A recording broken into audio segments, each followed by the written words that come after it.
Class 7th का अपन SST की book है अपनी पिनेकल सोशल साइंस की। इसमें अपन देखेंगे आज सोशल एंड पॉलिटिकल लाइफ जो पार्ट है हमारा इस बुक का, उसका जो फर्स्ट चैप्टर यहाँ पर गिवन है द स्टोरी ऑफ डेमोक्रेसी।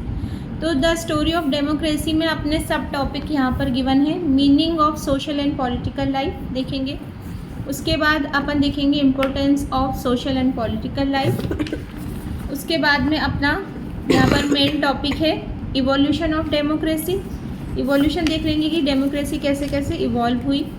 उसके बाद अपना इसके अंदर चैप्टर में जो लास्ट टॉपिक है a popular form of government. छोटा सा अपना ये चैप्टर है 4-5 पेजेस का, तो इसको अपन अच्छे से कर लेते हैं। तो चलो स्टार्ट करें परी।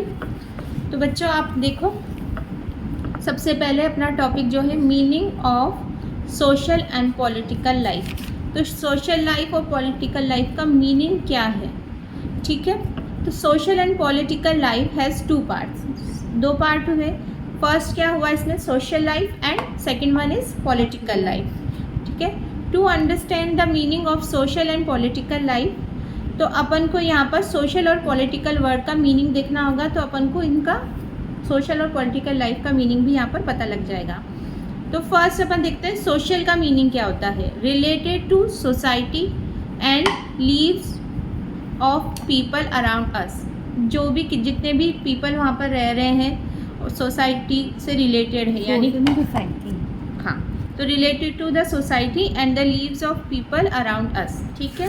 और पॉलिटिकल का मीनिंग क्या है, related to the government and its impact on us, यानी कि पॉलिटिकल है गवर्नमेंट से रिलेटेड और गवर्नमेंट का हम पर क्या इम्पैक्ट पड़ता है वो हमारा पॉलिटिकल हो गया। इन दोनों को अगर हम सम कर दे, दोनों को मर्ज कर दे, तो अपना निकल के आता है word social and political life. तो क्या दोनों को मर्ज करने पर क्या मीनिंग निकल के आता है, the study of how we live together as a society, how we treat each other and how our government works. यानी सोशल और पॉलिटिकल लाइफ का मीनिंग है कि कैसे सोसाइटी और गवर्नमेंट एक दूसरे के साथ मिलकर रहती है और एक दूसरे के साथ मिलकर काम करती है। हाउ आवर गवर्नमेंट वर्क्स, हमारे लिए कैसे हमारी गवर्नमेंट वर्क करेगी और हम भी हमारी गवर्नमेंट को किस तरीके से सपोर्ट करेंगे। तो ये लाइफ हमारी होती है सोशल एंड पॉलिटिकल लाइफ। बहुत ईजी सा मीनिंग है, आई थिंक इसमें मेरे को नहीं लगता कि आपको कोई समझने में दिक्कत हुई होगी, ठीक है। अब अपना नेक्स्ट टॉपिक यहाँ पर है importance of social and political life. अब जो सोशल और पॉलिटिकल लाइफ की इम्पोर्टेंस है उसको भी देखना होगा कि कैसे क्या इम्पोर्टेंस है। तो social and political life is the study of how people live together and how government work, यानी हमने मीनिंग देखा वही है। It is the study of what is happening around अस, यानी हमारे आसपास जो भी हो रहा है उसकी स्टडी हम इसमें करते हैं, ठीक है। But why should we study what is happening around us, हमारे आसपास जो भी चीज़ें होती हैं, लाइक कुछ भी अच्छी चीज़ बुरी चीज़ कुछ भी हो रहा हो, तो उसका स्टडी हमें क्यों करना है। The following are some of the reason, तो क्या क्या रीज़न है। फर्स्ट रीज़न है हमारा it helps us live in harmony with other, कि ये अगर इसका स्टडी करते हैं तो ये हमें हेल्प करता है कि हम आपस में या एक दूसरे के साथ कितना अच्छे से रहते हैं। हारमोनी में रहना मतलब कि कितना अच्छे से रह रहे हैं। सेकंड है it helps us find way to improve our society, ये हमें हेल्प करता है कि हमारी सोसाइटी को हम किस तरीके से इम्प्रूव कर सकते हैं। हम अलग अलग तरीके ढूंढ सकते हैं हमारी सोसाइटी को इम्प्रूव करने के। थर्ड है it helps us understand the working of government, कि गवर्नमेंट कैसे वर्क करती है उसको हम समझ सकते हैं। And how we can participate in it, और हम कैसे हमारी गवर्नमेंट के साथ पार्टिसिपेट कर सकते हैं। और फोर्थ पॉइंट है it helps us become responsible citizen, यानी हम अपने आप को कैसे रिस्पॉन्सिबल सिटीज़न बना सकते हैं। And who are aware of their right and duties, जो कि रिस्पॉन्सिबल सिटीजन वो होता है जिसको अपने अधिकार यानी अपने राइट का भी पता हो और अपनी ड्यूटीज़ यानी उसको क्या अपने कर्तव्य यानी उसको क्या करना है उनका भी पता हो, तो वही होता है रिस्पॉन्सिबल सिटीजन। तो इन 4 चीज़ों का हमें पता चलता है जब हम सोशल और पॉलिटिकल लाइफ का स्टडी करते हैं। ठीक है।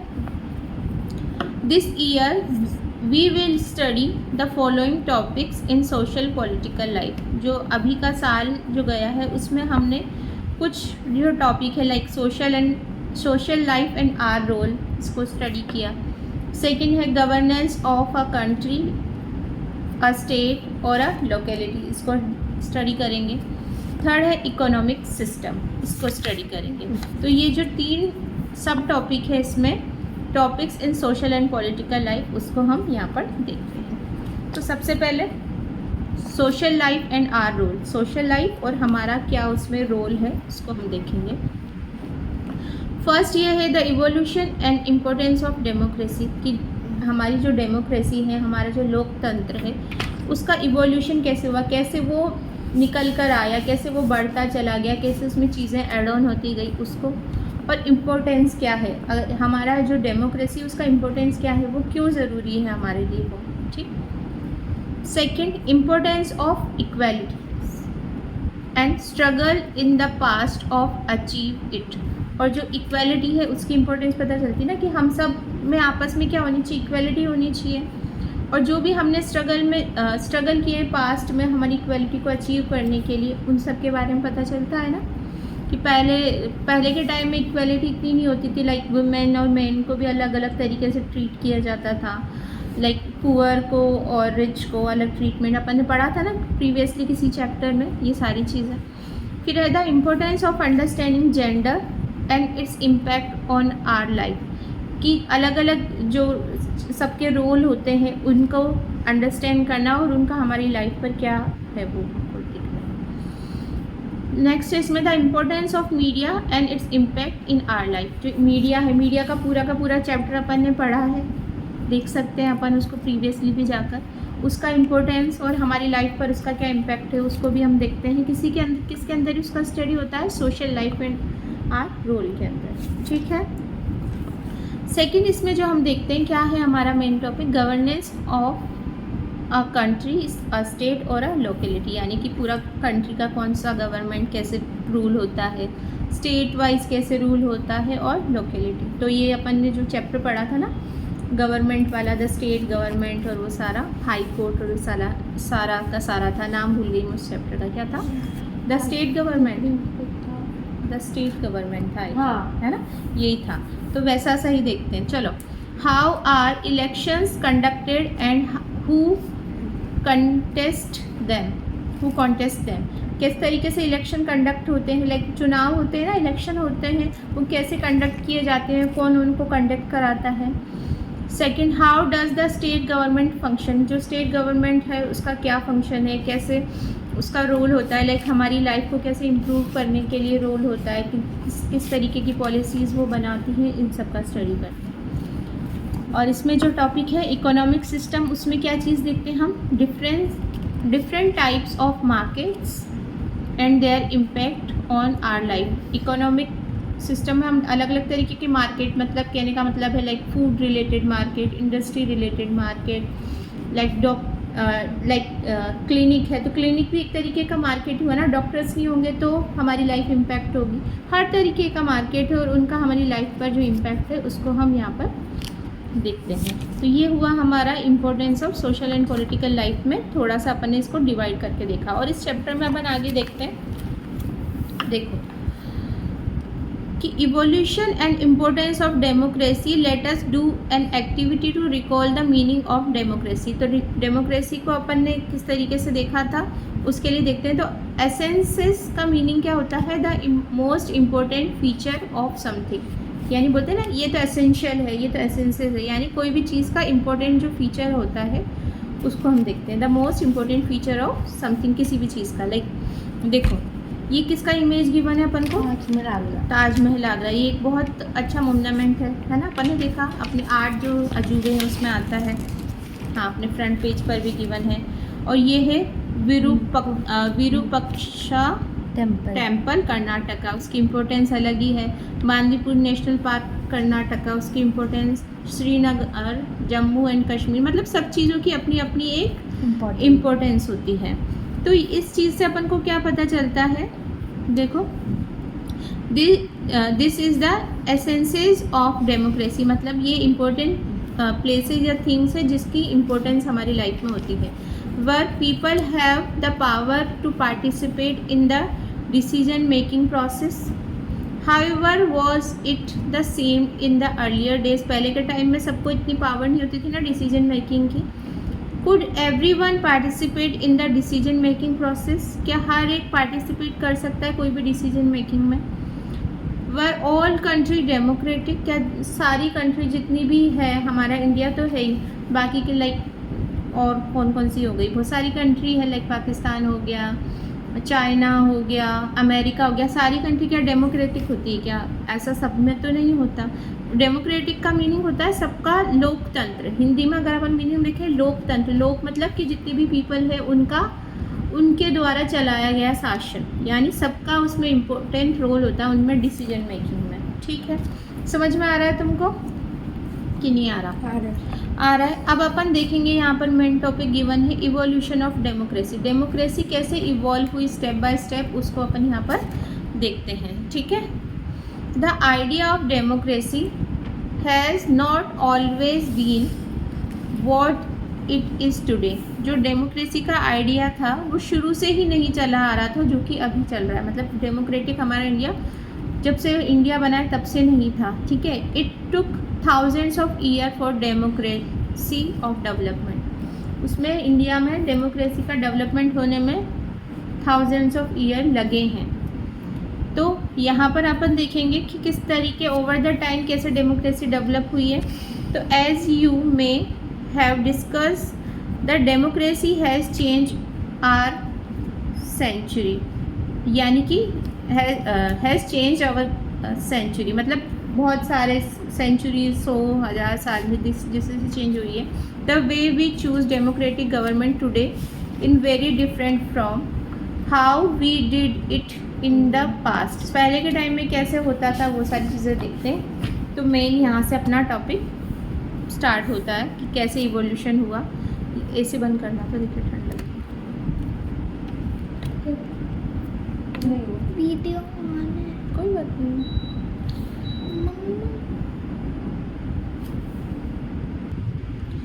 तो ये करने से पहले अपन को यहाँ पर कुछ कीवर्ड्स गिवन है, उसको पहले देख लेते हैं. अगर कीवर्ड देख लेंगे तो अपना इधर वाला पार्ट इजी हो जाएगा समझने के लिए. सबसे पहले कीवर्ड गिवन है अपन को रिप्रेजेंटेटिव.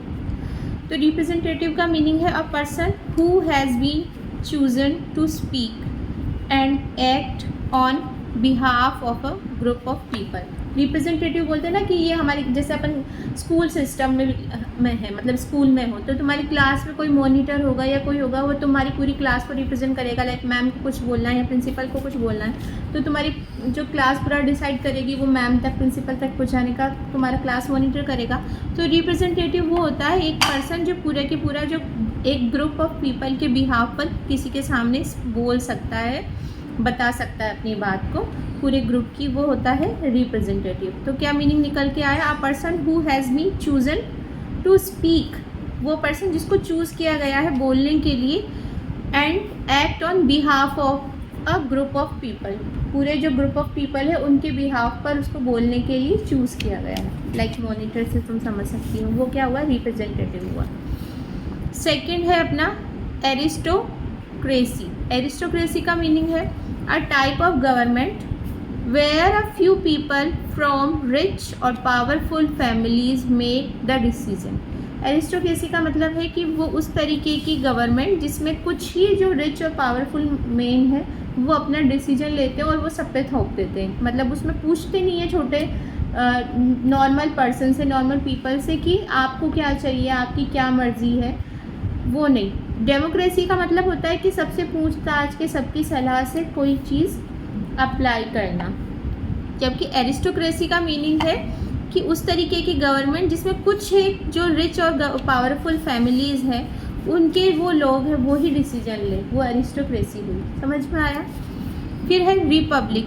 मीनिंग ऑफ रिपब्लिक क्या हुआ? A country that is govern by a president and politician elected by the people and where there is no king और क्वीन. रिपब्लिक का मीनिंग हुआ हमारा वो कंट्री जो गवर्न की जाती है प्रेसिडेंट या कुछ पॉलिटिशियन से जो कि इलेक्ट किए गए हैं पीपल के थ्रू, यानी जो उस कंट्री के जितने भी लोग हैं, जो नॉर्मल पर्सन है, उनके द्वारा जो प्रेसिडेंट और पॉलिटिशियन इलेक्ट किए गए हैं उनके थ्रू गवर्न की जाती है। यहाँ पर कोई किंग और क्वीन नहीं होता, कोई राजा रानी नहीं होता है, ठीक है। वो रिपब्लिक, तो हमारा इंडिया रिपब्लिक कंट्री है ना।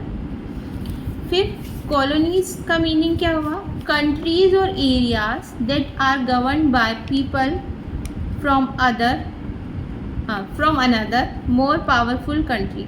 तो कॉलोनीज मीनिंग जो कंट्री या area that are govern by people, वो गवर्न किया जाता है कोई दूसरे या कोई और मोर पावरफुल कंट्री के थ्रू। यानी कि ये कंट्री है, लाइक ऑस्ट्रेलिया, अपन देखें ऑस्ट्रेलिया है, उसको गवर्न करने के लिए मान लो कोई दूसरा कंट्री है, तो उसमें उस कंट्री का नहीं, कोई दूसरे कंट्री वाले उसको गवर्न कर रहे हैं, उसको राज कर रहे हैं वहाँ पे, तो वो कॉलोनीज़ हो गई। जैसे पहले के टाइम में थी ना कि ईस्ट इंडिया कंपनी ब्रिटेन की सारी कॉलोनीज़ थी, लाइक इंडिया भी ब्रिटेन की कॉलोनी था, ऑस्ट्रेलिया भी ब्रिटेन की कॉलोनी था, यानी कि वहाँ पर वहाँ के लोग क्या करते थे?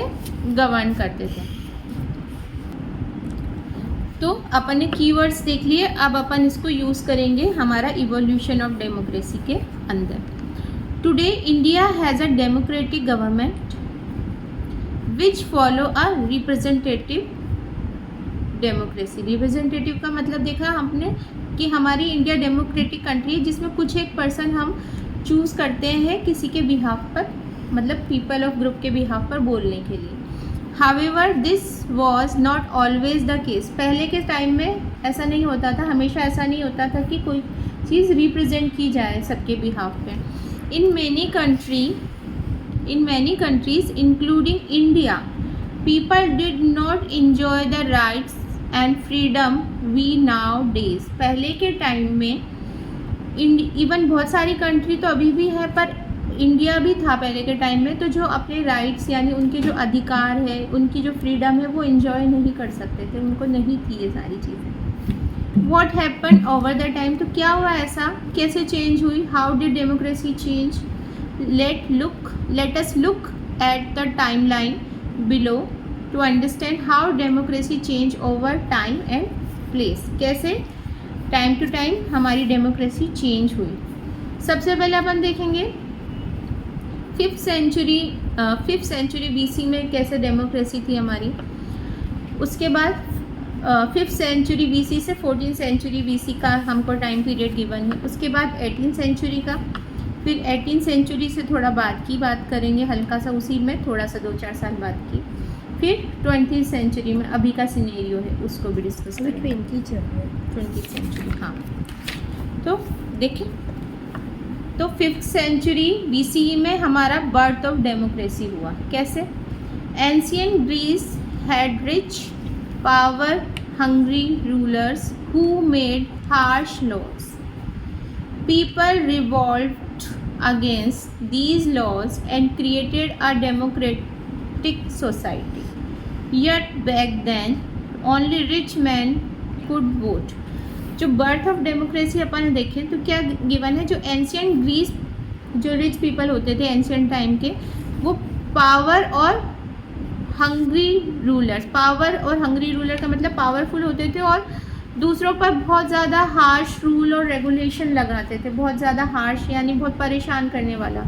People revolt against them these rule, मतलब इन रूल्स के अगेंस्ट उन्होंने क्या किया, रिवोल्ट किया, यानी उसके अगेंस्ट खड़े हुए कि हमें इन सब चीज़ों को फॉलो नहीं करना, ये ऐसे लॉज जो बहुत ज़्यादा हार्श हैं।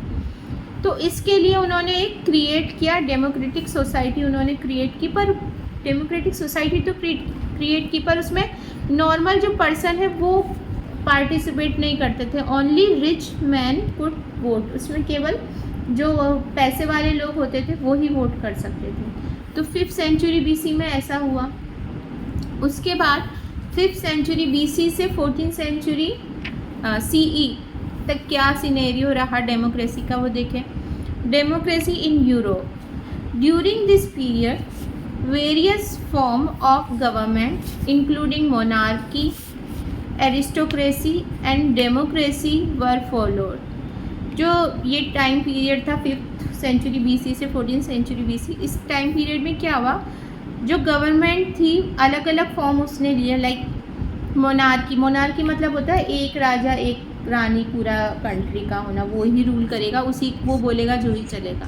फिर या फिर उसके बाद डेवलप हुआ एरिस्टोक्रेसी। एरिस्टोक्रेसी में मतलब कि चूज़ तो किया जाएगा गवर्नमेंट को पर वो बड़ी बड़ी पावरफुल फैमिली से बिलोंग करता हुआ होगा। और उसके बाद हमारा आया democracy. In 1215 a document called the Magna Carta reduced the king's power in England। 1215 यानी 1215 में एक डॉक्यूमेंट आया जिसको बोला मैग्ना कार्टा। ये बहुत इंपॉर्टेंट लाइन है। Called Magna Carta reduce the king's power in England. एक डॉक्यूमेंट डेवलप हुआ 1215 सी में जिसमें मैग्ना कार्टा बोला गया, जिसमें जो किंग की जो पावर थी उसको रिड्यूस किया गया, इंग्लैंड में कम किया गया। मतलब पहले किंग ही बोल देता था कि जो भी करना है उसकी मर्जी चलती थी, चाहे वो सही है चाहे गलत है। पर मैग्ना कार्टा आया जिससे किंग की हर चीज़ नहीं मानी जाएगी कि भाई वो ही सब कुछ है। उसकी पावर में क्या करी गई, कमी करी गई, रिड्यूस किया गया। और ये कहाँ में, इंग्लैंड की बात है।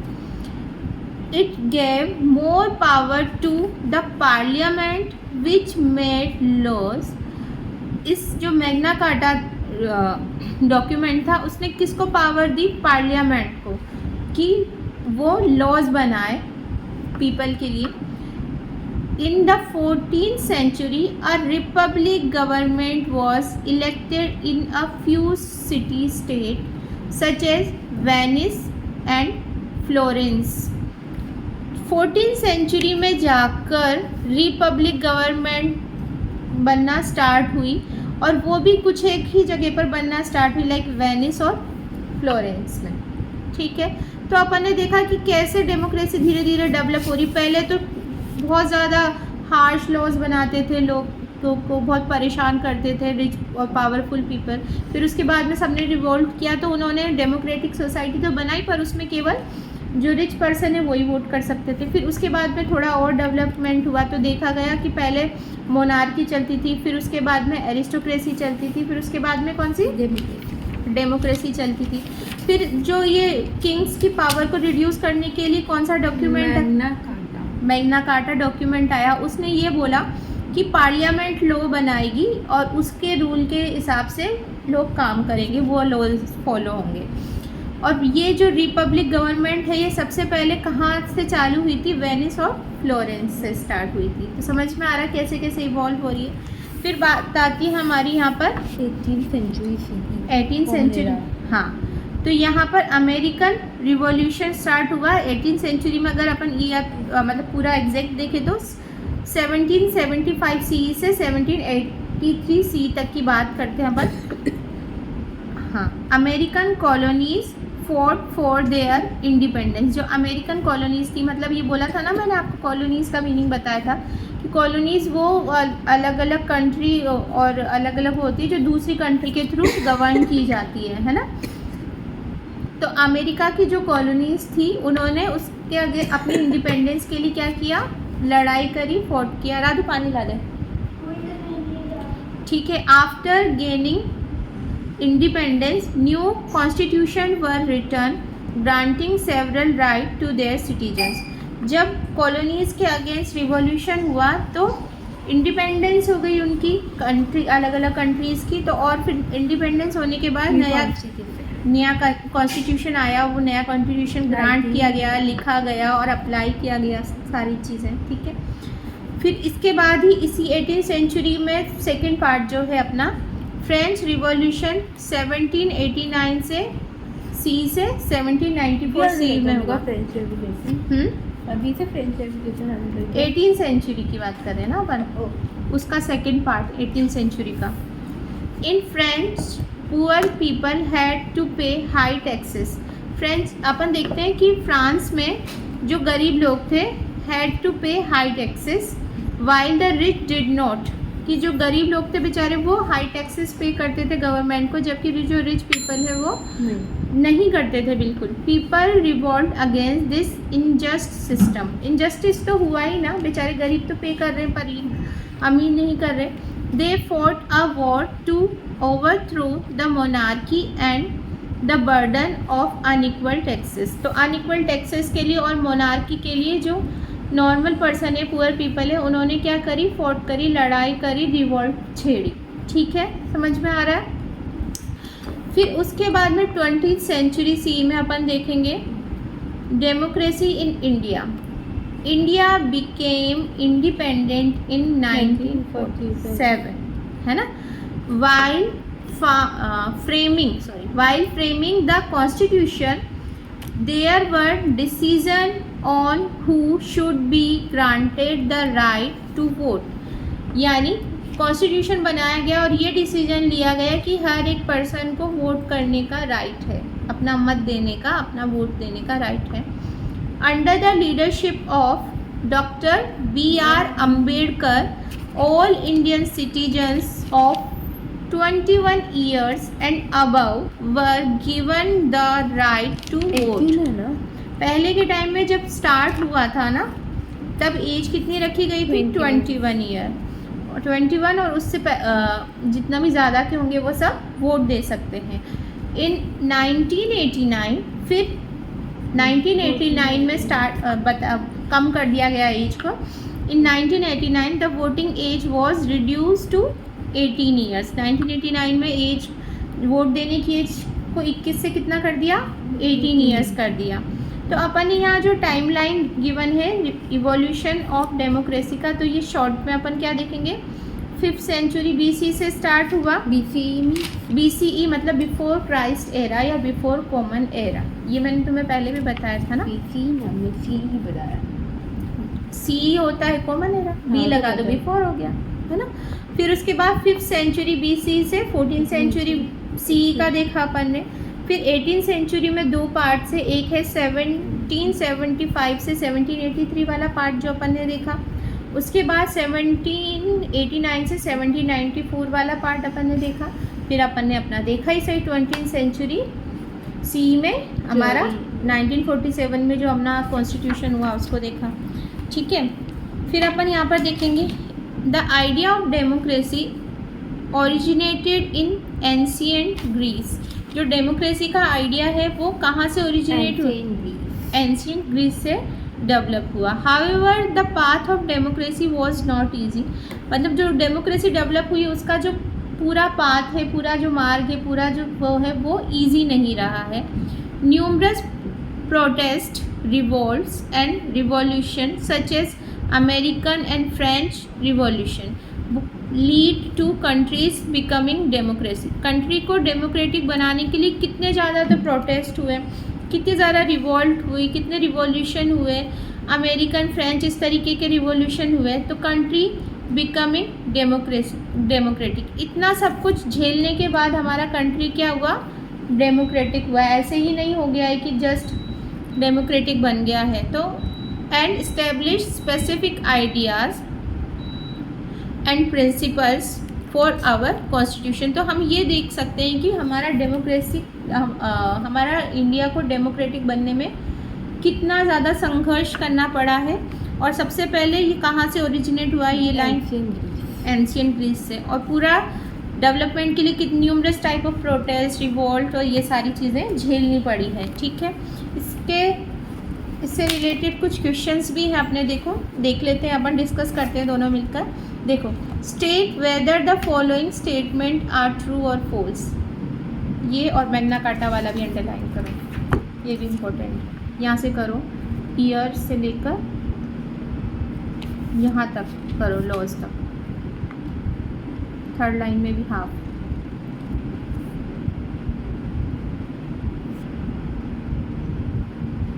ठीक है, बाकी ये वर्ड मीनिंग तो इम्पोर्टेंट है इसी, है ना। अब देखो, मैं क्या बोल रही थी, ट्रू फॉल्स देखने अपन को। In ancient Greece rich and power hungry leaders subjected people to harsh laws. True और फॉल्स, ट्रू पढ़ा ना अपन ने। फिर in 1215 a document called Magna Carta increase the king's power in England. Increase नहीं किया था, रिड्यूस किया था। तो ये हमारा क्या हो जाएगा, फॉल्स। यहाँ पर मैं लिख देती हूँ पर, है ना, रिड्यूस किया था। ठीक है, फिर after the independence of American colonies a constitution was written. क्या अमेरिकन कॉलोनी की इंडिपेंडेंस होने के बाद ही जस्ट हमारा कॉन्स्टिट्यूशन लिख दिया गया था क्या? एक सेकेंड, नहीं, उसके बाद भी इसको टाइम लगा था। फ्रेंच पीपल, देखो दिया है, इन फ्रेंच पुअर पीपल हैड पे हाई टैक्सेस। ये टैक्सेस वाला चीज़ें चली थी। कॉलोनी से रिवोल्ट होने के बाद ही कॉन्स्टिट्यूशन नहीं आया था ना, after the independence of American colony. वैसे एक तरीके से ट्रू भी बोल सकते हैं क्योंकि दो उसमें आ रहे हैं सेगमेंट, पर इंडिपेंडेंस, कॉलोनी की इंडिपेंडेंस होने के बाद ही तो डेमोक्रेसी आई ना, जस्ट आफ्टर तो नहीं लिखा हुआ, इसलिए ट्रू होगा, है ना। हाँ, फिर है हमारा next question, what was the importance of Magna carta in bringing democracy? Answer in about 40 words, sorry. तो ये अपन ने देखा, इसे मैंने तो अंडरलाइन करा दिया। In 1215 a document called Magna Carta reduce the king's power in England. It gave more power to the parliament which made laws. ये आ जाएगा और इसको थोड़ा सा और ब्रीफ कर। फिर नेक्स्ट क्वेश्चन है यहाँ पर कि in about 30 words right briefly about the global event that had an impact on leaders of the freedom movement in India. जो लीडर्स का जो फ्रीडम मूवमेंट में इंडिया में सारा हुआ, ये सारा ये जो पैराग्राफ अपन ने ऊपर का पढ़ा ना, ये वाला आ जाएगा इसमें। ठीक है, अब ये जो अपना है बस एक छोटा सा, कितना ही टॉपिक है ये, देखो इतना सा और ये इतना सा, इसके अंदर ये भी है। बोलिए कोई कंप्लीट करा दो इस चैप्टर को, ख़त्म करें कहानी इसकी। तो चलो, अपना टॉपिक है यहाँ पर a popular form of government. यहाँ पर ये चैप्टर का अपन बोले तो लास्ट टॉपिक है a popular form of government. तो देखो क्या गिवन है, अपन ने ये तो देख ही लिया कि डेमोक्रेसी कैसे इवॉल्व हुई। अब अपन देखेंगे today it is the most popular form of government across the globe. Let us now understand why democracy is so popular. कि पूरा वर्ल्ड में डेमोक्रेसी कैसे पॉपुलर हुई उसको अपन यहाँ पर देखते हैं। एक्टिविटी गिवन है, एक्टिविटी को भी देख लेते हैं, अच्छा लगेगा पढ़ने में, ठीक है। From the activity given in communicate box, इसमें गिवन है, क्या गिवन है एक बार देखते हैं अपन। चलो, activity you discuss the best way to choose the place of the school trip. what would have happened if only one or two students had the authority to choose the place for the entire class? Discuss in your group। क्या बोला है कि आपको कहीं पर school trip के लिए जाना है, घूमने जाना है कहीं पर, तो कहीं जहाँ पर घूमने जाना है उसका जो प्लेस चूज़ करना है उसकी अथॉरिटी केवल एक या दो जनों को ही दे दे, तो क्या वो सही होगा? नहीं होगा ना, सबकी राय लेनी पड़ेगी, सबसे पूछना होगा, पूरा ग्रुप डिस्कशन होना चाहिए उसमें। तो क्या गिवन है अपन को, we understand that if only 1 or 2 students are allowed to choose a place they want to visit, the view of entire class are not considered. पूरा क्लास का व्यू नहीं कंसिडर किया जा रहा, केवल 1 या 2% का ही। However if all the students are involve in decision making process, everyone gets a fair chance to express themselves. अगर हर किसी को डिसीजन मेकिंग के लिए इन्वॉल्व किया जाएगा, पूछा जाएगा जा कि भाई तुम कहाँ जाना चाहते हो, सबका ऑल ओवर, जैसे पूरा क्लास में लाइक 100 स्टूडेंट है मान लो, तो सबका पूछा जाएगा तो उससे क्या रहेगा, सही रहेगा ना, सबकी सलाह से जाया जाएगा। तो ये नहीं कि 1-2% ने बोल दिया, वैसा नहीं। तो इससे क्या होगा, ये फेयर चांस होगा सबको अपने आप को एक्सप्रेस करने का, ठीक है। जैसे देखो यहाँ पे दिया भी है कि 2 student choosing the place to visit, जैसे कि ये और ये पर्सन है ना, तो ये बोल रहा है कि as a class representative I have the authority to decide the place, we will go to Srinagar. जैसे ये गर्ल बोल रही कि क्योंकि मैं रिप्रेजेंटेटिव क्लास की, तो मैं बोलती हूँ श्रीनगर चलेंगे।